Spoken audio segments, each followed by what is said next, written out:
Hello everyone, welcome back to my channel. My name is Anu. I'm a holistic mindset and life coach, and I'm here to remind you that you can be, do, and have anything that you want. I offer one-on-one coaching, I do individual calls, and I also offer a package of 28 days, which includes 2 calls per week and daily exercises for 28 days. You'll find all of that detail in the description box below. Today, I wanted to talk about something which can be in sync to my last video. So if you haven't watched that, it is on fear and anxiety. And I did address this quite a bit in the previous topic, where I feel the opposite of love is not hate or indifference, but it is fear, which manifests, of course, in the form of anxiety. So today we are going back to basics and we are talking about love.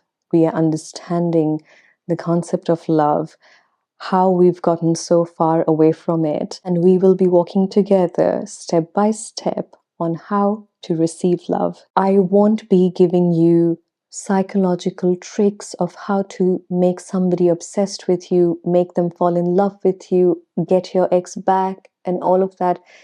We have ample of material on that. We have ample of material on how to attract somebody, your soulmate, your this, that. We are going much deeper. There's only a certain extent to which you can get to by following tricks, logic, psychological traps. What I want to do is set you free from your shackles. And if you understand this video, you will not just be able to have fulfilling relationships, but you will be able to manage them well and also maintain them. So I think to understand what love is, let's start by understanding what love is not.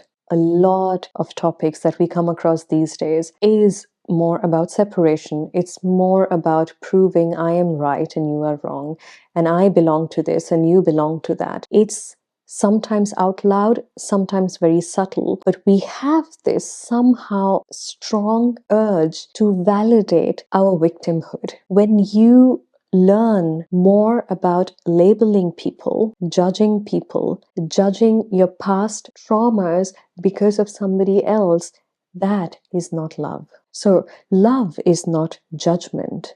Love is not comparison. Love is not keeping a tab of what I did and what you did, and I gave you this and you did not give that back to me. Love is not how much I sacrificed and slaved for you, but you did not do that.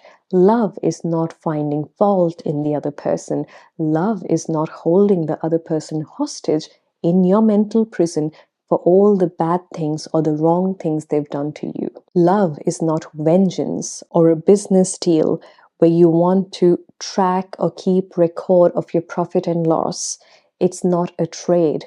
Love is unconditional. Now let's talk about step number 2. What is love then? Love is the core of our existence.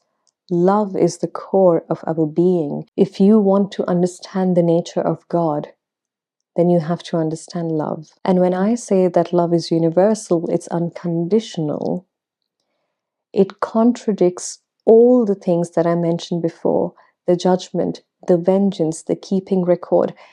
It surpasses all of that because love does not expect anything in return.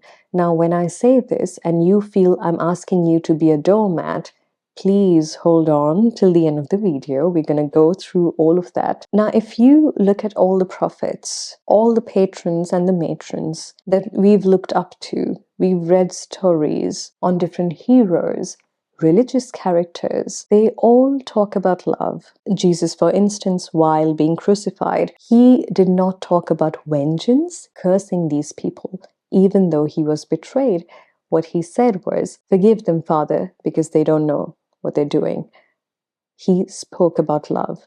You see a lot of religions, doesn't matter which one, they speak about love. Something very beautiful that humbled me to my core was from Imam Ali, where he said, "Be like a flower that gives its fragrance even to the hand that crushes it." That's love. That's forgiveness. Again, I've said this previously, love and forgiveness go hand in hand. Love should make you feel at peace. It does not have to make your stomach turn and make you nervous and make you anxious.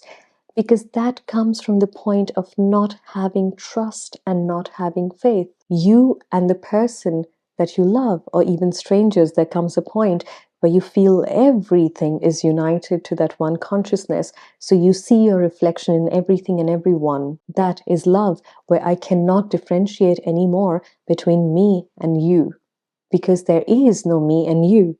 If you feel there's no love around you, if you feel unloved, for instance, or you feel lonely, left out, devoid of love, I would say look around. There is love everywhere. When you go out, the air, the water, the sunlight, the moon, the stars, the sky, the birds, the flowers, the animals, everything around you is love. We, with our logical mind, because we understand the concept of separation, this is something that we've invented. That's why we've gone further away from our basic understanding of love, and then we suffer. Suffering comes from the illusion of separation. Suffering comes from the point of knowing I am alone. This is me. This is my character, and everything is separate from me. Everyone belonging to that one consciousness or universe or source energy or God self or God being. Everything belongs to that, because we are so confined in our little bubble and we do not take time to ask the right questions and to reflect.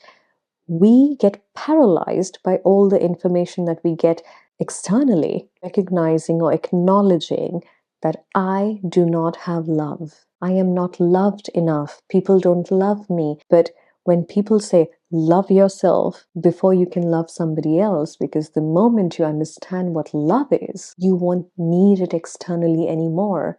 You will be at a position, at a place where everything and everyone around you is love, and you will see it. I don't want you to take this as some kind of knowledge that I'm giving you. This is something that you need to experience by yourself. Don't take every word that I speak as some sort of education material. Use it as a form of guidance. Use it as a form of self-inquiry that, okay, I want to experience this. Everyone is looking for love, wanting love, but then you hop from one person to the other. You find one shortcoming, one deficiency, and you drop that soul like it never exists. And then we complain, where's love? Are we being a good example of what love should look like, what love should feel like? Are we becoming that? Are we acting like that? We have become so self-absorbent and so selfish. We have learned from social media, I need to prioritize myself, so I am going to love myself in a way that it becomes arrogance. Love should humble you.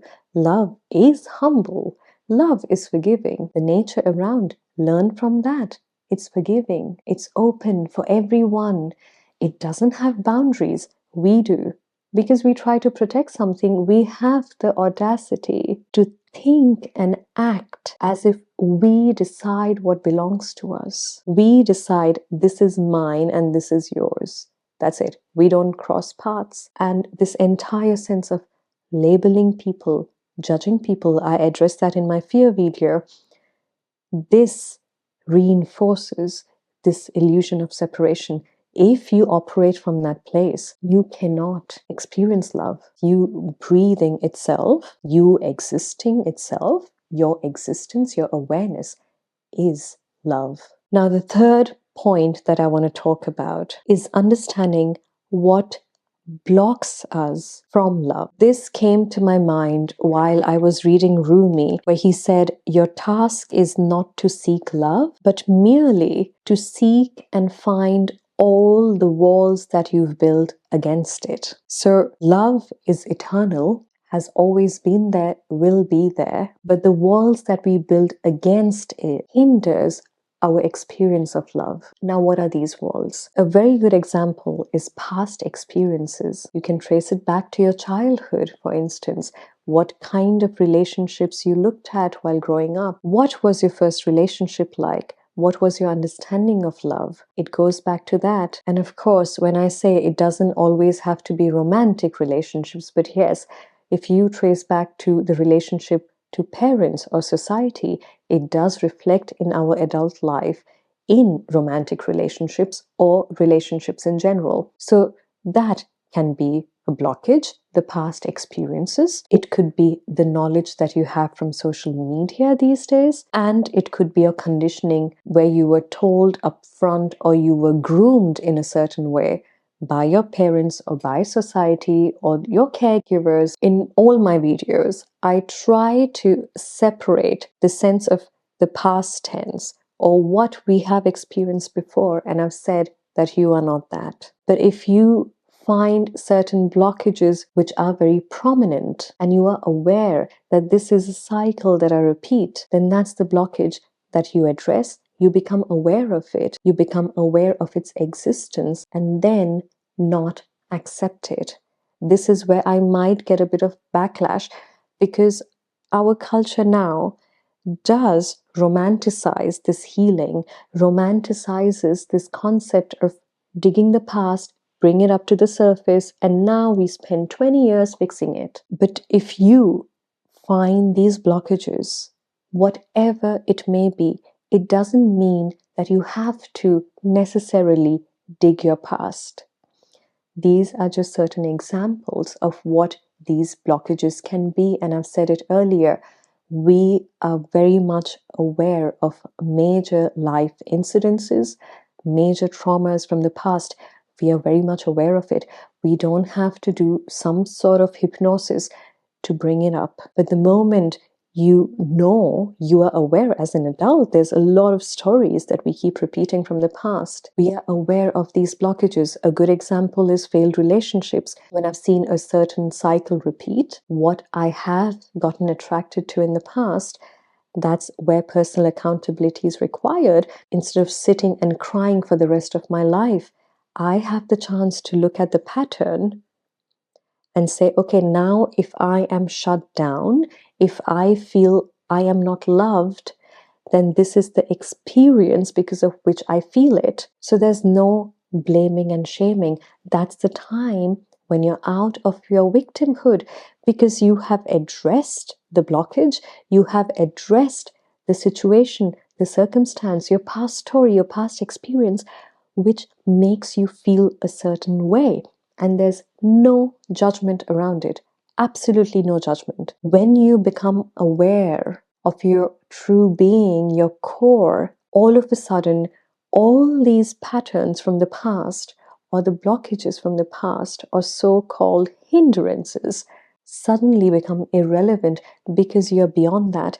You know, this is a story that's there. This is something that I have experienced, but I get to choose to stay in my truth because my truth, my existence, my awareness is that of love. You might have built these walls against love, but love has never left you. Love will never leave you.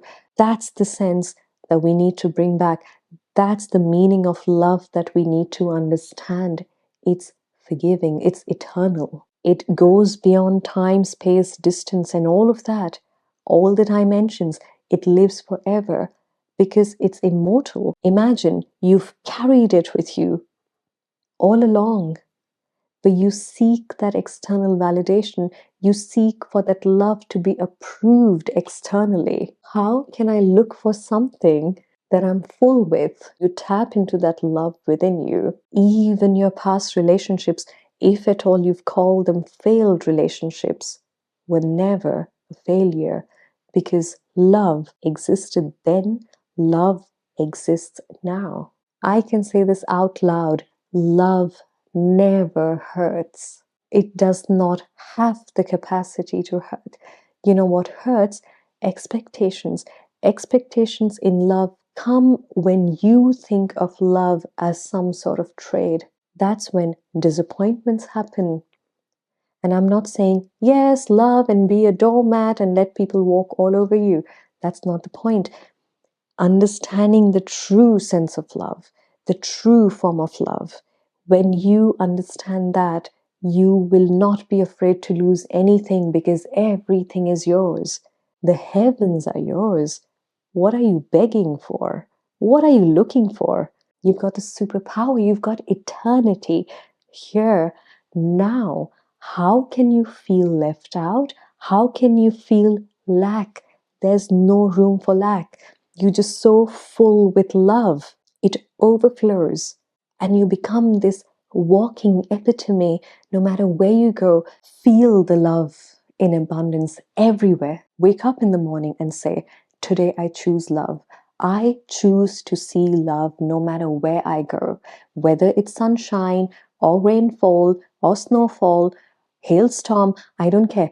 Today I choose to see love no matter where I go. Ask and you will receive. Ask. Don't sit and complain. Ask and you will see it, you will feel it, you will experience it. But ask, demand, whether it's to work or to a national park. When you walk out, when you step out, tell this, today I will see love. I want to see love. I choose to see love because the world is a reflection of you and you are love. Let's come to the final step, embodying that. How would then it feel like to have love all around me? Once you feel it, you embody that. You become a new version of you, not the victim version where the world has wronged you and people have wronged you and people have left you and blah, blah, blah. No, you now know your true self. You now know the core of your existence. You are that. You just need to remind yourself. Give yourself what you expect to receive. Give it to yourself first. What does it feel like when I have this loving relationship? And when I say loving relationship, it could be a person that you've not heard from in a long time. Maybe there was a fallout. Maybe you want somebody new in your life. Whatever, when it comes to relationships, wherever you think you're lacking something, is it a contact from somebody? Feel that now. Feel it. If at all it is something to do with the past person, forgive. Forgive, forgive, forgive. Let that person go from your mental prison because it damages you. Forgive that person. If you cannot forgive that person, if you still feel there are certain evil people, bad people, send them peace. If you are love, imagine, close your eyes and imagine, if I am love, I don't have room for vengeance. I can't afford vengeance. I don't know what is vengeance. If I am love, I am unconditional. I cannot resonate with vengeance. I cannot resonate with jealousy. I cannot resonate with comparison. I am unconditional. You are that. You remind yourself of that. You don't have to fetch it externally. It's here now. It's never left your side and it will never leave your side. We just tend to focus on the blockages, build these walls, and all this social media crap that's going around of how to toughen yourself and harden yourself. You want to do that? You want to harden and toughen your life. If you want to build walls, strong, thick walls, you do it. And trust me, it breaks. Hard things break. Soft things bend. So I hope you can let your heart be soft, where you have room for forgiveness. Remember, you are love. There's nothing to be afraid of. Go watch my video on fear and anxiety. Perhaps it will make more sense. That's the video for today. I hope it was helpful. Thank you so much for being here, giving me your precious time. If you're new to my channel, please don't forget to subscribe, like the video, and leave a comment so that it can reach out to other people as well. I'm sending you lots of love, and I'll see you all next Friday. Bye.